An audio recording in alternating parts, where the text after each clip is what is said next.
ఓం శ్రీ సాయిరామ్. బాబాగారు అన్నదానం చేశారు, చెయ్యమని చెప్పారు. కాబట్టి ఈనాడు సాయి మందిరాలన్నిట్లో అన్నదానం జరుగుతూ ఉంటుంది.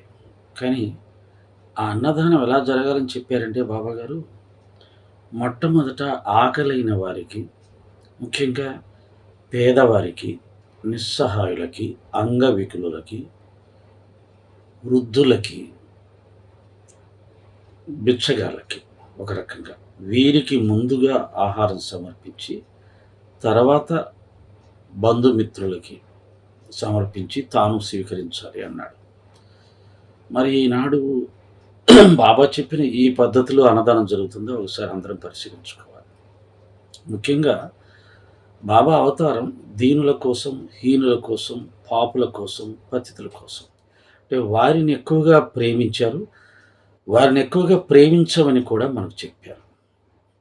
మరి ఈనాడు సాయి మందిరాలలో బిచ్చగాళ్ళుగా ఉండేవాళ్ళు గుడి బయట కూర్చుని ఉంటారు.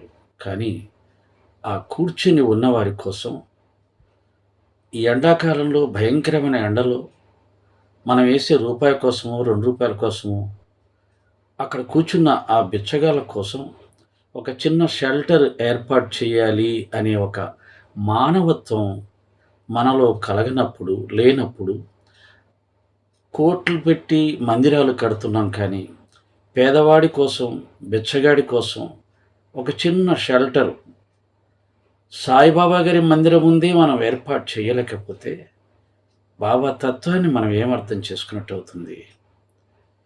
మానవత్వం మనలో ఎక్కడ ఉంది అని అనిపించుకుంటుంది. ఒకసారి ఆలోచించుకోవాలి. ఓం శ్రీ సాయిరామ్.